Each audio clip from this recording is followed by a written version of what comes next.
Assalamualaikum warahmatullahi wabarakatuh. Mudah-mudahan jenengan semua dalam keadaan sehat dan selalu dalam lindungan Allah Subhanahu wa taala. Amin amin ya rabbal alamin.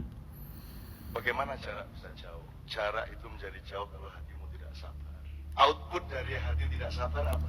Ngebut. Begitu kamu ngebut, semakin jauh jarak. Dia selalu menempuh sesuatu yang jauh. Kalau engkau menempuh sesuatu yang dekat, kalau engkau dekat dengan tujuanmu, karena engkau paham tujuanmu itu, maka kamu tidak akan ngebut. Karena dekat. Kan gitu kan. Semakin kamu ngebut, semakin kamu tergesa-gesa, semakin jauh hakikatnya. Dan ternyata syariatnya juga jauh. Ya, dari penjelasan Cak Nun tadi Bagaimana kita bisa menganalisa, kita bisa mengolah, kita bisa menangkap bahwasanya jauh dan dekat itu tidak hanya terjadi pada jarak yang bersifat fisik, akan tetapi jauh dan dekat itu juga bisa kita bahas, kita rasakan, kita imajinasikan, kita olah sebagai sesuatu yang sifatnya itu spiritual ya. Karena manusia itu kan ada dimensi fisik, ada dimensi yang non fisik. Ya, kalau dimensi yang fisik itu misalnya sifatnya lebih bisa terukur secara kilometer. Misalnya kalau kita mau perjalanan dari Jakarta Surabaya misalnya, kita bisa buka Google Map.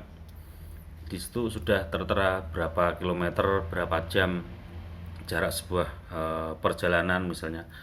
Kalau naik motor berapa jam, naik mobil berapa jam, naik kereta berapa jam dan seterusnya. Itu kalau kita bicara soal jarak fisik.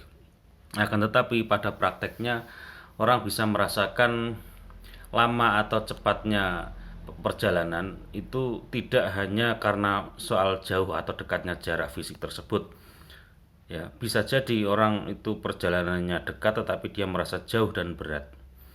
Dan bisa jadi orang itu kalau secara ukuran fisik dia perjalanannya jauh tetapi dia karena menikmati, dia bisa merasakan perjalanan yang nikmat, perjalanan yang menyenangkan, sehingga perjalanan itu tidak membuat dia merasa dalam sebuah beban tapi justru seperti orang sedang bertamasya, orang sedang menikmati suatu perjalanan sehingga tidak merasa jauh dan tidak perlu ngebut, tidak perlu tergesa-gesa, tidak perlu kemerungsung, tidak perlu harus cepet-cepetan, tidak perlu harus beradu siapa yang paling ngebut, siapa yang paling kelihatan hebat dan sebagainya. Karena sebenarnya itu hanyalah halusinasi. Kalau orang berpikir yang paling cepat ngebutnya, yang paling nyampe lebih cepat, yang paling apalagi dengan knalpot blong seperti itu merasa paling hebat. Nah, itu sesungguhnya adalah halusinasi yang dari segi ukuran apapun itu tidak tepat. Apalagi kalau di perjalanannya itu di jalan raya yang umum ya, yang banyak orang menggunakan jalan tersebut, tapi dia kemudian ngebut dengan mengukur berdasarkan subjektivitas orang yang ngebut itu tadi, sehingga seolah-olah perjalanan itu diharuskan sesuai dengan apa yang dia inginkan. Orang lain harus taat kepada dirinya. Kalau ada orang yang jalannya agak lambat, diklaksoni kan gitu. Nah, ini maknanya bahwa ketika jarak itu hanya dipahami sebagai fisik, maka orang itu hanya akan mendapatkan kelelahan ya, sesuatu yang objektif yang hanya diukur oleh kilometeran, tetapi dia tidak menemukan kenikmatan-kenikmatan dalam sebuah perjalanan ya. Jadi orang yang ngebut itu berarti apa? Tanda kalau dia itu jauh dari tujuannya. Sedangkan kalau orang itu sadar bahwa tujuannya itu adalah dekat, maka orang itu tidak akan kebut-kebutan. Karena apa? Tujuannya dekat.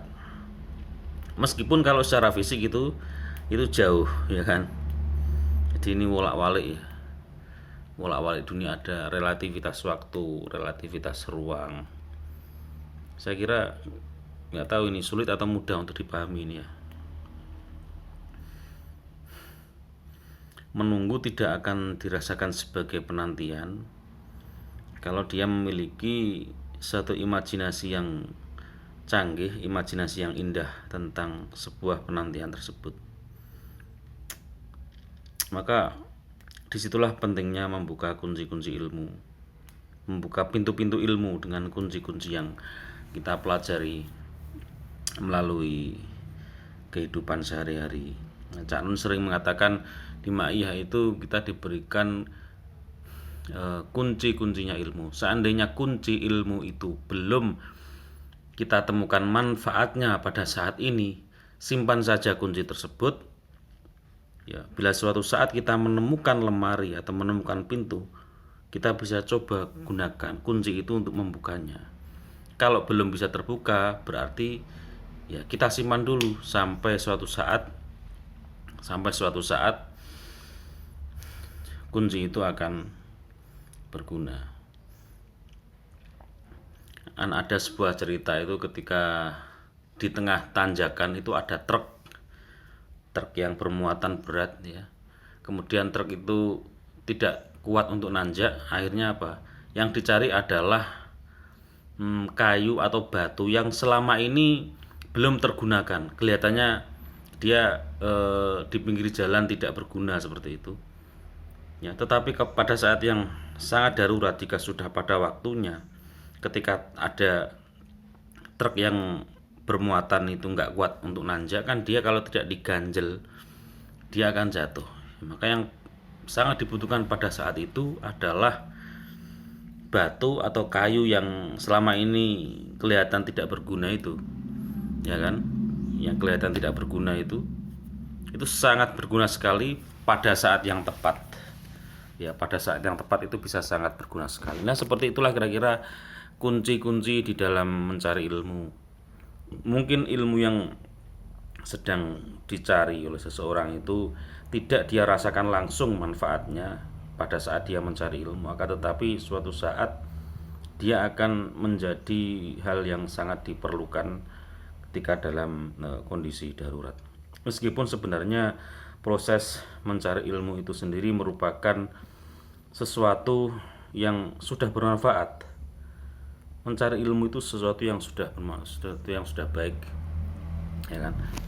Nah, kembali kepada tadi bahwa ketika orang itu jauh dari tujuan maka dia akan ngebut, dan ketika tujuannya itu dekat maka dia akan tenang. Jadi di sini dekat itu berkaitan dengan tenang, jauh dan dekat atau jarak itu berkaitan dengan ketenangan hati. Ketenangan hati akan berefek kepada tindakan seseorang, karena kalau ngebut itu akan membahayakan, akan cenderung tidak terkontrol, akan cenderung untuk mencari korban, memakan korban baik dirinya sendiri maupun orang lain, ya, karena dia selalu mengejar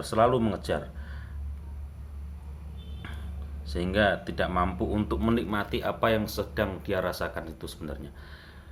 Contoh kecil misalnya, orang naik motor ingin tujuan ke satu tempat, pergi ke pantai misalnya, ya, kalau dia hanya fokus kepada tujuan, ya fokus pada tujuan itu baik ke pantai, tetapi kalau hanya fokus pada tujuan itu, dia lupa menikmati bahwa motor yang dia tumpangi itu sebenarnya sudah suatu kenikmatan. Bagaimana dia bisa menikmati perjalanan dalam kondisi sehat, dalam kondisi mengendarai motor terkena angin sepoi-sepoi tanpa merasa greges misalnya, atau dia bisa sambil beristirahat di pinggir-pinggir jalan yang di situ ada warungnya, ada sesekali ngopi, kemudian bisa menikmati pemandangan di sekitarnya, melewati sawah-sawah, bisa menikmati sensasi ngegas motor yang sedang dia naiki itu, ya. Artinya apa? Meskipun dia belum sampai kepada tujuan, tapi tujuannya itu sebenarnya sudah dia bisa nikmati. Misalnya orang tujuan ke pantai itu atau untuk apa? Untuk menikmati suasana pantai. Ininya kan kenikmatannya. Nah, perjalanannya itu sendiri sudah merupakan kenikmatan. Ya, jadi sampai pada tujuan nikmat, menjalani perjalanan juga nikmat. Prosesnya nikmat, tujuannya adalah juga nikmat, sehingga tidak kemerungsung ya. Saya kira itu yang bisa kita tangkap dari apa yang dijelaskan oleh Cak Nun tentang jarak, tentang jauh dan dekat, tentang ngebut dan tenang ya. Pada kesempatan lain Cak Nun juga pernah mengatakan kalau soal hati itu bertapalah. Sudah, hati itu sandarkan kepada Allah. Soal pikiran ya silahkan, pikiran kemana-mana, kita harus berpikir ini, berpikir itu, tetapi hatimu harus bertapa gitu. Orang bisa kesana kemari, tapi hati harus bertapa. Nah, kalau kita kaitkan dengan ini, dengan jauh dan dekat dan perjalanan ya, mungkin pikiran kita fokus pada jalan raya misalnya, fokus kepada jalan di sekitar kita misalnya ya. Tetapi pada saat yang sama hati juga harus senantiasa berzikir, sehingga apa, dia selalu dalam kondisi yang fitrahnya pada track yang benar kan gitu. Memang tempatnya di situ, sesuatu ditempatkan sesuai dengan tempatnya, dia akan menjadi terjaga, dia akan sehat dan tidak akan membahayakan baik untuk dirinya dan sekitarnya. Gitu ya kira-kira ya. Mungkin ada yang punya pendapat lain, silakan tulis di kolom komentar ya. Mudah-mudahan bermanfaat. Assalamualaikum warahmatullahi wabarakatuh. Allahumma sholli ala sayyidina Muhammad.